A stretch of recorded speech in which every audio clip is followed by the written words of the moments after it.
The next 2 or 3 years will see an orgy of strategic mergers and an orgy of tactical mergers. I would suggest that the most valuable part of the conference was, for investors, the discussion of M&A. And the answer to what you say is yes. Sidebar, without an increase in the gold price, and I'm not bullish about the gold price for the next 4 or 5 months, you're going to see margins decline substantially. Last quarter, margins were established at $4,700 or $4,800 gold. This quarter's lower. There's no getting around that. Two, and this is really important for your listeners to understand, inflation in consumables around mining and inflation in capital costs around building mines is not running at the CPI stated rate. Okay? Costs are increasing at closer to 8 to 10% compounded than they are 2.5% compounded. And that will work its way through to margin. Many of these businesses, as an example, are very energy intensive. And the much higher energy prices that we're experiencing today will show up on margins.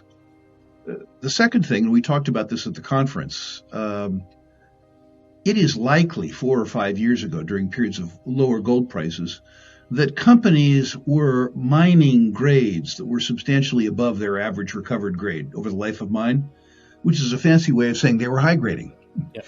If they didn't report that on their balance sheet at a unit of product basis as opposed to a tons basis, they were underreporting. In other words, they were overstating their earnings at that point in time. That comes back to haunt you. If you mine the good eyes out of the deposit, you lower your overall recoveries while raising your costs. And so we're going to catch a bit of that in the next 2 years. Margins will decline. What's important, I think, is that the emphasis of Bay Street and Wall Street for mining and oil and gas companies, for that matter, is going to change and is changing right now from capital discipline to sustainability and growth. The industry really since 2011, 2012 has been asked, and not politely, by Wall Street and Bay Street to return capital to shareholders and to be capital efficient. When you do that for extended periods of time, you cannibalize the business. And if you look at the big mining companies today, with a couple exceptions, Agnico is an example being an exception, what you see is a pipeline-constrained industry. Yes, they are swimming in cash, and they are distributing cash to shareholders, both by way of dividends and buybacks. But if they don't begin investing that cash very quickly, they're going to impair their ability to produce 4 years from now and 5 years from now. And I think that the companies are going to be asked to exhibit sustainability and even growth, much like they were in the early part of the decade of the 2000s. When that changes, given a 10 or 15-year hiatus in investing, the companies are going to have to buy sustainability. They're going to have to buy growth. If you and I, Tom, set out to conduct grassroots exploration in a region that hadn't seen much exploration in the past, those areas that are the most likely to yield big deposits, what I found is that district-scale grassroots exploration usually bears its first economic success in 10 years. So let's say we're that lucky. Let's say we go to Uzbekistan or Kyrgyzstan or someplace like that, Bolivia, and we invest 10 years and a bunch of money, and we find a mine, heaven forbid. We'll be, after its discovery, 2 or 3 years drilling that mine out. And then we'll be 2 or 3 years financing and permitting the mine. And then we'll be a couple of years building the mine and a year shaking it in, which is to say, if we start today, 19 or 20 years from now, we'll be able to impact supply. The investors won't wait 19 or 20 years for grassroots exploration. They are going to buy successful efforts.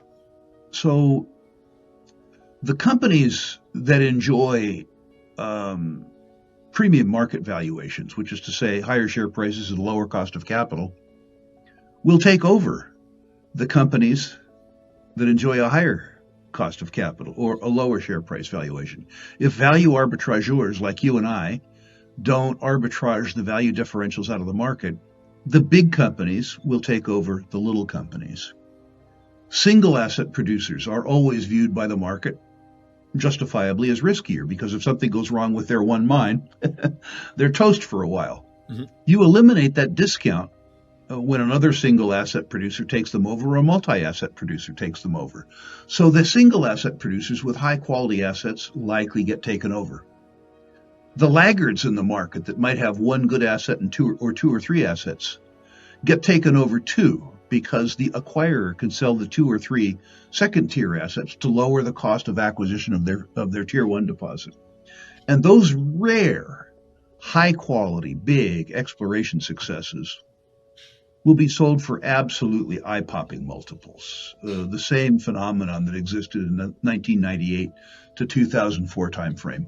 So M&A is going to be important. The best M&A will be strategic. Witness Agnico Eagle taking over and consolidating districts where they can utilize the newly acquired assets to leverage the existing producing assets they have in the area. A follow-on to that, particularly in places like the Abitibi in Ontario and Quebec, is deposits that are too small to amortize their own mill that in the prior 4 cycles haven't gotten built. As a consequence of the expansion of infrastructure in the Abitibi, will get built this cycle because they don't have to build a mill. They build a mine and they truck the material 20K, 30K, sometimes 50K to an existing mill facility.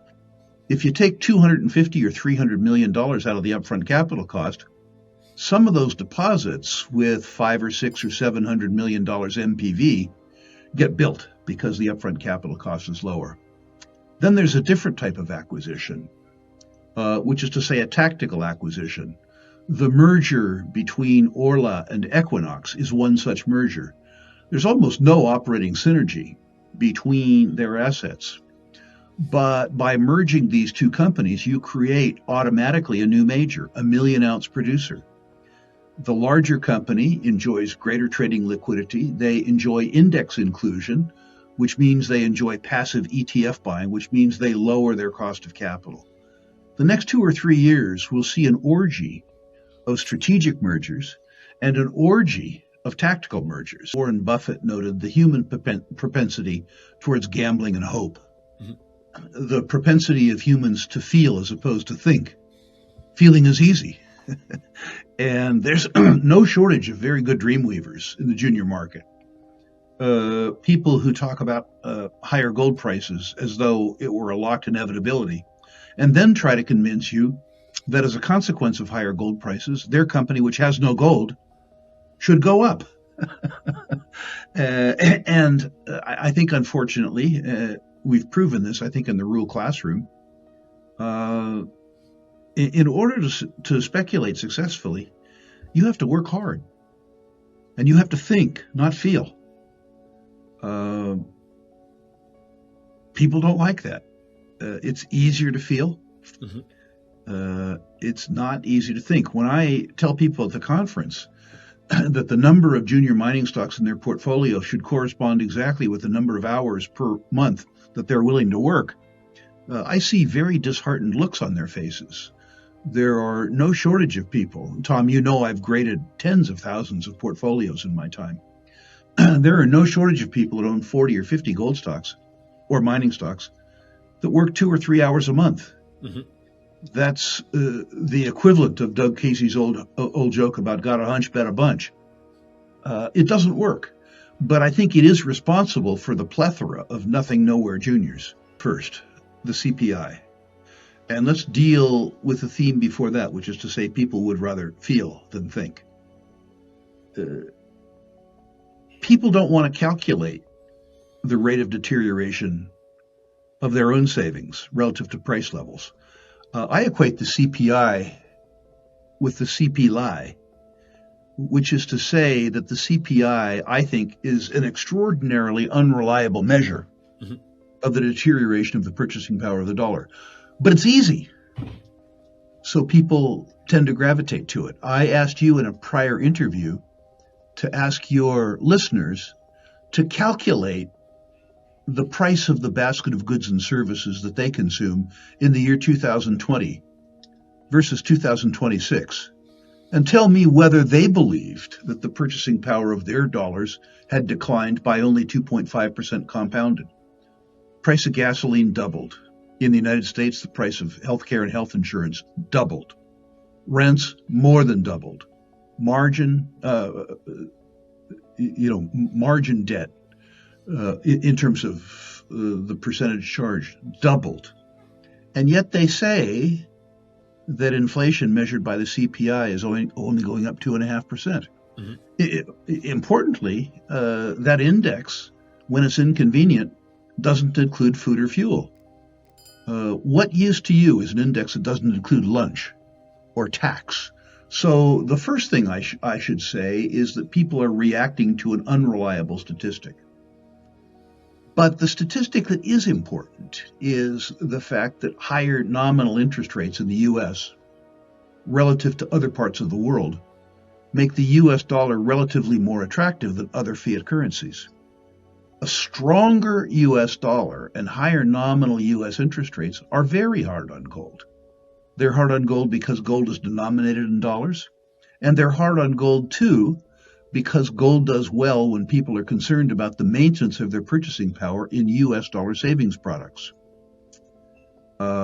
It's really important to note that, and I suspect that the U.S. dollar will continue to be relatively strong, at least for the balance of the year.